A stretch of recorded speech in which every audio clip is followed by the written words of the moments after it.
Ruan Wangshu wasn't a famous name, but Lian Yuzheng was one of the most popular female singers in China before the earth went online. She was also famous abroad. A minute ago, Tang Mo had just guessed that the leader of the Tianqian organization was one of the two players who tried to clear the Black Tower's third floor.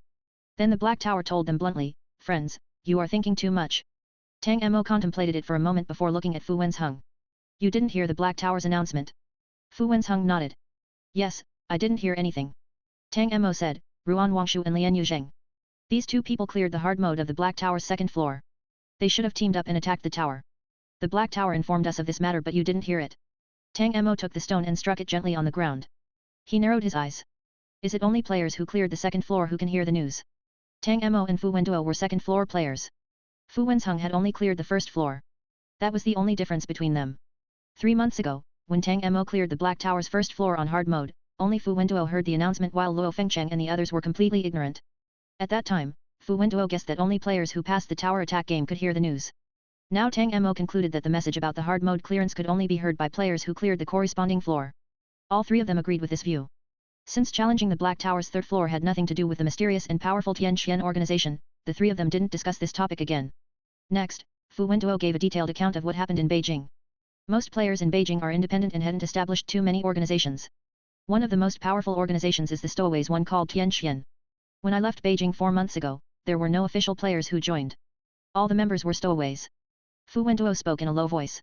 After listening to his words, Tang Mo thought, Lian Yuzheng is an official player, not a stowaway. Tang Mo and Fu Wenduo looked at each other and understood their meaning. Over the past 4 months, the organization had grown at an extremely rapid pace. Perhaps it was no longer a mere stowaways organization. In the dark parking lot, the Tang Mo trio temporarily made a plan using the rough map of Beijing. They didn't intend to collide with the Tianqian organization.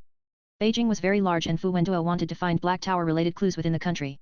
Tang Mo wanted to find his friend. After setting a plan for the next few days, the three of them took a break. The next morning, they drove away.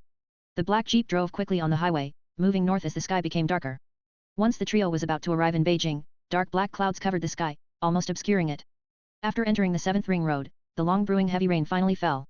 The rain slammed against the roof of the car, making banging noises. Fu Wenduo turned on the wiper, but the heavy rain poured down like a waterfall. The whole world was shrouded in thick rain and fog, the visibility limited to only 100 meters. Fu Wenduo turned the steering wheel to the left and drove into a local souvenirs supermarket. Fu Wenduo asked, "Shall we first avoid the rain?" It really wasn't suitable to drive into Beijing with the current weather conditions. Tang Mo nodded and said, "Yes, we'll wait for the rain to finish." The trio stopped at the supermarket. It was a local specialty supermarket, but the food inside was stolen. There were scattered porcelain statues and jade objects that no one wanted on the empty counters. Food and water were what people needed more than these expensive luxuries. They waited 2 hours and the rain gradually became lighter. Finally the rain stopped and the three of them resumed driving into Beijing. They drove 2 blocks before Fu Wenduo drove into a gas station. Tang Mo got off the car while Fu Wenduo headed inside the gas station to look for petrol. He glanced at the abandoned newsstand across the road and saw a small row of bungalows next to the newsstand. Tang Mo cried out, "I will go over there to see if there is food. We are running out of food and the newsstand might have a more detailed map of Beijing." Fu Wenduo had already entered the gas station. When he heard this, he looked up and spoke through the glass. "Okay." Fu Wenzheng sat behind the driver's seat and watched Tang Mo cross the street to a small bungalow. Tang Mo entered the house and looked around for a while. Sure enough, there were some biscuits and snacks in the storage box in the bedroom. It was likely that they now couldn't find food in small stores and supermarkets. Only residential areas had resources. Tang Mo searched each room and eventually found a lot of break, biscuits and a piece of chocolate. Tang Mo thought about it and put the chocolate into his pocket before walking out of the bungalow. He walked to the edge of the street and found that in the distance, Fu Wenduo was still looking for petrol. Fu Wenzheng had also entered the gas station to help him search. The two people didn't know where he had gone. Tang Mo headed to the abandoned newsstand. At this time, a hazy drizzle fell from the sky. The rain quickly wet Tang Mo's hair as he walked towards the newsstand, trying to remember his friend's home address. The previous time he came to Beijing, his friend had led him the whole time and he didn't remember the address or street. There seems to be a Walmart close to his doorstep. There is also a square nearby, Tang Mo thought. Then Tang Mo suddenly felt a bit hot, a wave of heat surging through his body. Tang Mo made a strange expression and he looked down at his bottom half. It was still flat and there was nothing unusual. What the hell? Tang Mo coughed and tried to calm down this evil heat. At that moment, his foot stepped into a puddle. Tang Mo looked down and found that his shoes were wet. He frowned and was about to remove his feet from the puddle when his body froze. Tang Mo quickly moved sideways, a silver knife flying in front of his eyes. Damn, how did he find out? There is no time. Just kill him.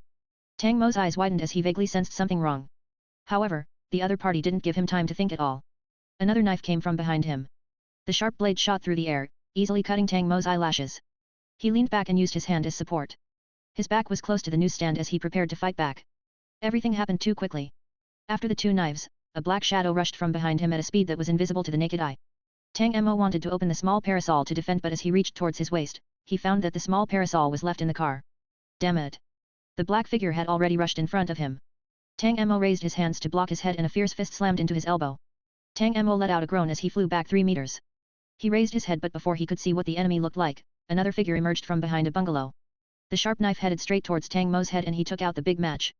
The long knife hit the match head and left a white mark. Tang Mo was shocked and he looked at the other person with vigilance. The next moment, 2 more figures emerged from behind a bungalow. There were a total of 4 people who attacked Tang Mo from different directions. One of them raised a gun and fired towards Tang Mo's eyebrows. Loud gunfire filled the empty street. At the gas station, Fu Wenduo raised his head and looked into the distance.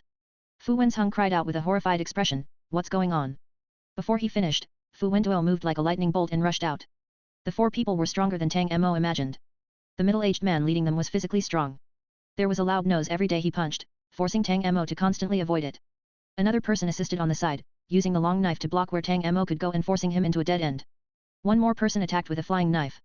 Only a skinny young man hid in the distance, firing from time to time with the gun. The 4 people united to expose weaknesses in Tang Mo. They seemed to know Tang Mo's every action. Whenever Tang Mo found a chance to fight back, the other party would quickly escape.